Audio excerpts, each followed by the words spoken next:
Artificial মেহেদি লাগালে অজু হবে কিনা বিষয়টি স্পষ্ট করে বললেই উপকৃত হব। মাথা মাসে করা এবং পুনরায় পেছন থেকে হাত দিয়ে নিয়ে আসা সুন্নাহ আর ইচ্ছা করে সুন্নাহ ত্যাগ করা মাকরুহ। এখন মেয়েদেরও কি সম্পূর্ণ মাথা মাসা করতে হবে?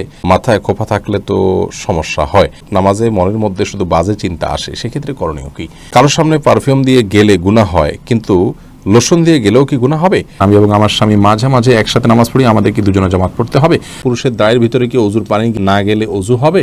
স্ত্রী নামাজ পড়লে স্বামী দেখলে কোনো সমস্যা আছে কিনা? 80 বছর বয়স হয়ে গেলে নাকি তার গুনাহ আর লেখা হয় না, এ বিষয়ে জানতে চাই। টিকটিকি মারলে সওয়াব হবে, এটা কতটুকু সত্যি? যদি কোনো মহিলা মারা যান তাহলে কি মসজিদের মাইক দিয়ে বলা যায়? গ্রামে একটা কথা প্রচলিত আছে, জানাজার নামাজে কাতার বেজোড় হতে হবে, এটা কি সঠিক? বাথরুমের ভিতরে ওযু করা যাবে কিনা? মেয়েদের ক্ষেত্রে চোখ এবং হাতের পাতা পর্দা করা কি জরুরি? পাত্রী দেখতে এলে পাত্রের সাথে কথা বলার বিধান কি? এক্ষেত্রে কি কোমলতা পরিহার করতে হবে? রোজা রাখার পর যদি পিরিয়ড শুরু হয় তাহলে কি রোজা সম্পূর্ণ করতে হবে? স্বামীকে নাম ধরে ডাকা যাবে? শাহান জানতে চেয়েছেন, গ্রামে একটা কথা প্রচলিত আছে, জানাজার নামাজে কাতার বেজোড় হতে হবে, এটা কি সঠিক? না, এরকম কোনো কথা নেই যে কাতার বেজোড় হতে হবে, জোড় হলেও কোনো অসুবিধা নেই। হাসিনা ফাহমিদা জানতে চেয়েছেন, নামাজ পড়ার সময় সব সময় মনে হয় অজু নাই, এই মুহূর্তে আমি কি করব? নামাজ পড়ার সময় সব সময় মনে হয় অজু নাই, এই মুহূর্তে আমি কি করব? এটি এক ধরনের ওয়াসওয়াসাকে বা সূচিবায়ুকে খুব বেশি আমলে নেওয়া যাবে না, বরং আপনি অজু করেছেন, এরপর ওয়াসওয়াসা আসলে বুঝবেন এটা শয়তান করাচ্ছে, আপনি আপনার সালাতে কন্টিনিউ করে যাবেন। আরশাদ জানতেছেন, গর্ভাবস্থায় সহবাস করার ব্যাপারে শরীয়তে নিষেধাজ্ঞা আছে কি? গর্ভাবস্থায় সহবাস করা যাবে না এমন কোনো কথা শরীয়তে নেই, তবে গর্ভাবস্থায় সহবাস করলে যদি স্ত্রীর কোনো ক্ষতি হয় বা ক্ষতি হওয়ার বিষয়টি জোরালো থাকে তাহলে সেক্ষেত্রে সেটি ভিন্ন বিষয় হতে পারে। কানিস ফাতেমা মারিয়া জানতে চেয়েছেন, পাত্রী দেখতে এলে পাত্রের সাথে কথা বলার বিধান কি? এক্ষেত্রে কি কোমলতা পরিহার করতে হবে? কৃত্রিম কোমলতা তো অবশ্যই পরিহার করবেন এবং প্রয়োজনীয় কথা যেগুলো সেগুলো বলতে পারবেন। মাস্তুরা আপনি জানতে চেয়েছেন, রোজা রাখার পর যদি পিরিয়ড শুরু হয় তাহলে কি রোজা সম্পূর্ণ করতে হবে? রোজা রাখার পর যদি পিরিয়ড শুরু হয় আর যদি রমজান মাস হয় তাহলে সেক্ষেত্রে আপনি বাকি দিন পানাহার করা ছাড়া থাকবেন, কিন্তু এই রোজাটা আপনাকে পরবর্তীতে রাখতে হবে। ইসলামিক পোস্ট আইডি থেকে জানতেছেন, বাথরুমের ভিতরে অজু করা যাবে কিনা? এই বিষয়ে আমরা আগে বলেছি, অজুতে শুরুতে বিসমিল্লাহ বলতে হয়। বাথরুমের ভেতরে যদি আপনার বাথরুমের যে প্যান বা কমোড এটা আর টেপ এই দুইটা মাঝে কোনো পার্টিশন না থাকে তাহলে একই জায়গায় থাকলে সেখানে আল্লাহর নাম নেওয়াটা অনুচিত, অনুত্তম কাজ, অপছন্দনীয় কাজ। সেজন্য বাহির থেকে বিসমিল্লাহ বলে আপনি অজু শুরু করে তারপরে ভেতরে গিয়ে পাওটা ধুলেন, সেটা ঠিক আছে। অথবা বাথরুমে অজু করলেন কিন্তু বিসমিল্লাহটা মনে মনে বললেন, এই দুইটা কোনো একটা আপনি করতে পারেন। মারুফুল হক আপনি জানতে চেয়েছেন, মেয়েদের ক্ষেত্রে চোখ এবং হাতের পাতা পর্দা করা কি জরুরি? আপনি সাধারণ অবস্থার কথা যদি বলেন তাহলে সেক্ষেত্রে আমরা বলবো এটি আবশ্যক নয়, জরুরি নয়। হাতের পাতা এবং পায়ের পাতা ঢাকা এটি হলো মূল ফতোয়া, কিন্তু মুতাআখির উলামা ইকরাম বলেছেন এবং বর্তমান যুগ উলামা ইকরাম সারা বিশ্বে বলে থাকেন যে যেহেতু ফিতনা সুন্দর একটি সময় চলছে, মেয়েদের হাতের পাতা কিংবা পায়ের পাতা দেখেও তাদেরকে নিয়ে বাজে চিন্তা করা এটি একটা কমন বিষয়, সাধারণ বিষয়, এমন না যে কদাচিৎ।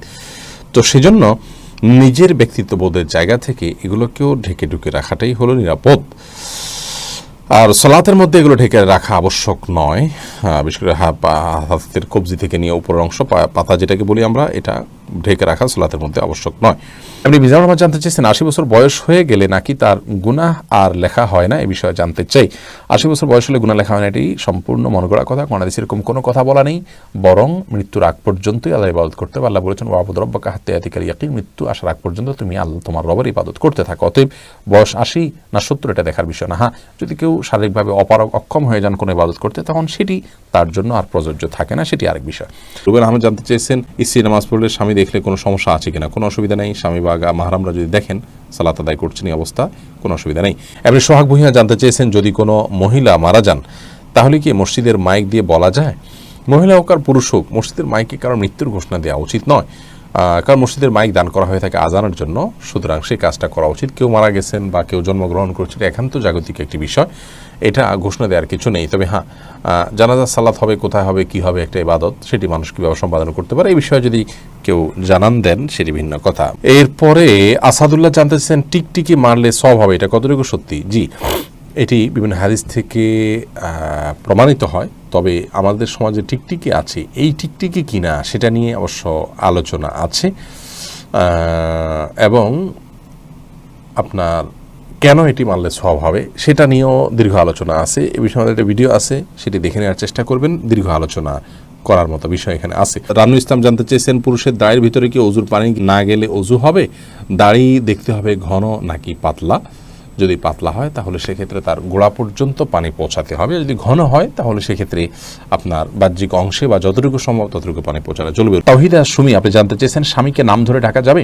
স্বামীকে নাম ধরে ডাকা যাবে, তবে সেটা যদি কোনো সমাজে অ্যালাউড হয়, স্বাভাবিক মনে করা হয়, দোষণীয় মনে করা না হয়। এটা কালচারাল বিষয় এবং সংস্কৃতির বিষয়। কোনো সমাজে কোনো সংস্কৃতিতে যেটা দোষণীয় হয় তাহলে সেটি করা উচিত হবে না, কারণ স্বামীকে সম্মান করতে হবে এবং সেই সম্মানের জায়গা থেকে মূলত যেভাবে ডাকলে তার প্রতি অসম্মান হবে না সেভাবে ডাকবেন। অতএব কোথাও নাম ধরে ডাকলে যদি অসম্মান না হয় তাহলে সেক্ষেত্রে কোনো অসুবিধা নেই।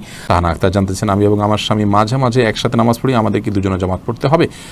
একসাথে নামাজ পড়লে একই নামাজ যদি পড়েন তাহলে জামাতে পড়াই ভালো। স্বামী সামনে দাঁড়াবেন, স্ত্রী পেছনে দাঁড়াবেন। মাহফুজা ইসলাম আপনি জানতে চেয়েছেন, কারোর সামনে পারফিউম দিয়ে গেলে গুনাহ হয়, কিন্তু লোশন দিয়ে গেলেও কি গুনাহ হবে? খুবই গুরুত্বপূর্ণ প্রশ্ন বোন। পারফিউম হোক আর লোশন হোক, সুগন্ধি জাতীয় কোনো কিছু দিয়ে পরপুরুষের সামনে গেলে বা বাহিরে গেলে, এবং সেটি যদি অন্যের দৃষ্টি আকর্ষণ করে বা অন্যকে আপনার দিকে আকৃষ্ট করে, তাহলে সেক্ষেত্রে এটি গুনাহের কারণ হবে, হোক সেটা পারফিউম, হোক সেটা লোশন বা অন্য কোনো কিছু। সাজেদুল হক রিয়া জানতে চেয়েছেন, তাকবীরে তাহরিমা বাঁধার পর নামাজে মনের মধ্যে শুধু বাজে চিন্তা আসে, সেক্ষেত্রে করণীয় কি? দেখুন, তাকবীরে তাহরিমা বাঁধার পর শয়তান তার ডিউটি শুরু করে দেয়, এই জন্য আপনার মনের ভিতরে বাজে চিন্তা আসে। অন্য সময় তো বাজে চিন্তা এত বেশি আসে না, এই সময় যত বেশি আসে এটি প্রমাণ বহন করে যে আপনি আল্লাহর নৈকট্য অর্জন করতে যাচ্ছেন, এবং আল্লাহর নৈকট্য অর্জন করার কারণে আপনাকে শয়তান দখলে নেওয়ার চেষ্টা করে এবং শয়তান আপনাকে বিভ্রান্ত করার চেষ্টা করে। এই জন্য সেখান থেকে বেঁচে থাকার জন্য আপনার আপ্রাণ চেষ্টা থাকতে হবে। আল্লাহ তাআলা তৌফিক দান করুন। নামাজের মধ্যে মেয়েদের পর্দা কতটুকু জানতে চেয়েছেন আব্দুস শকুর। নামাজের মধ্যে মেয়েরা পরিপূর্ণ শরীর ঢেকে রাখবেন। আলমার আত আওরাতুন, নবী সাল্লাল্লাহু আলাইহি ওয়াসাল্লাম বলেছেন, নারীরা পরিপূর্ণই সতর এবং তাদের পুরো শরীরই সতরের অন্তর্ভুক্ত, সেজন্য যথাসম্ভব পুরো শরীরকে ঢেকে রাখার চেষ্টা করতে হবে।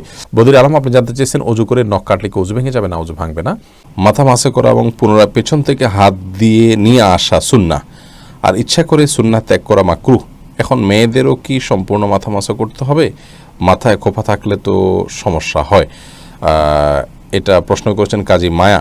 দেখুন, মাথা মাসের জন্য ভেজা হাতকে এইভাবে দিয়ে পেছনের দিকে টানবেন, এইটুকু ব্যবহার হবে আর এইটুকু অবহেলিত থাকবে, কারণ এভাবে আপনি টানবেন।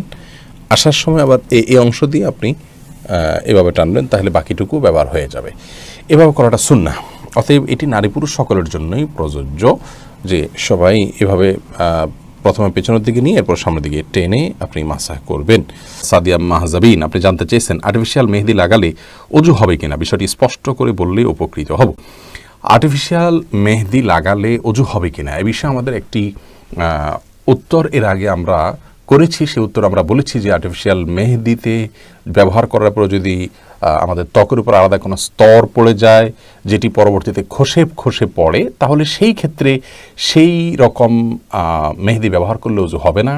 এবং তার কারণ হিসেবে আমরা বলেছিলাম যে যেহেতু একটা স্তর পড়ে যায়, তার উপরে পানি যায়, অতএব অজু হচ্ছে না, বিষয়টি এরকম। কিন্তু এ বিষয়ে আমরা বিভিন্ন ভাইদের সহযোগিতায় আরও গভীরভাবে পর্যালোচনা করার সুযোগ পেয়েছি, এবং তার মাধ্যমে আমরা জানতে পেরেছি যে আমাদের আগের দেয়া উত্তরটি সঠিক ছিল না, যার কারণে আমাদের আগের দেয়া উত্তরটি আমরা প্রত্যাহার করে নিচ্ছি এবং নতুন করে আমরা বলছি যে আর্টিফিশিয়াল মেহেদি ব্যবহার করলে ইনশাআল্লাহ ওযু হবে। আর্টিফিশিয়াল মেহেদি ব্যবহার করার পর আমাদের যে ত্বকের উপর থেকে খসে পড়তে দেখি আমরা, এটা আসলে মেহেদি নয়। এ বিষয়ে সংশ্লিষ্ট বিশেষজ্ঞগণ এবং বিভিন্ন ওলামা একরাম যারা অনুসন্ধান করেছেন, তাদের বক্তব্য, তাদের আর্টিকেল এবং তাদের অনুসন্ধানের রিপোর্টগুলো পর্যালোচনা করার পর আমাদের কাছে পরিষ্কার হয়েছে যে মূলত আর্টিফিশিয়াল মেহেদিতে যে কেমিক্যাল দেওয়া হয়, সেই কেমিক্যালের কারণে অ্যাসিড টাইপ কিছু থাকে, এগুলোর কারণে মূলত আমাদের চামড়ায় যেখানে একটু বেশি পড়ে সেই অংশটাতে চামড়া আসলে খসে পড়ে যায়। এখানে ওই চামড়ার উপরের যে চামড়া খসে পড়ে বলতে চামড়ার যে উপরে আপনার সূক্ষ্ম স্তর বা লেয়ার আছে সেটা খসে পড়ে। এখানে খসে পড়ে এটা যে মেহেদির আবরণ বা মেহেদিটাই খসে পড়া বিষয়টি সেরকম না। মেহেদিটা কালার হয়ে আমাদের শরীরের সাথে মিশে যায়, আর খসে পড়া বিষয়টা হলো আমাদের চামড়ার উপরের সেই সূক্ষ্ম লেয়ারটা। অতএব আমরা আগে যেটি মনে করেছি সে ধারণাটা আমাদের ভুল ছিল, বিধে আমরা প্রত্যাহার করেছি সেটিকে, এবং আর্টিফিশিয়াল মেহেদি ব্যবহার করলে ওযু হবে ইনশাআল্লাহ বিদিনিল্লাহ, যদি তার মাধ্যমে উপরে আলাদা কোনো প্রলেপ বা স্তর পড়ে যাওয়াটা প্রমাণিত না হয়। এটা বিভিন্ন ভাবে পরীক্ষা করা যেতে পারে। ধরুন একটা কাগজে আপনি লাগালেন, লাগানোর পরে সেখানে আলাদা কোনো স্তর হচ্ছে কিনা আপনি দেখলেন, নাকি শুধুমাত্র কাগজের এপিঠ ওপিঠ কালার হয়ে যাচ্ছে,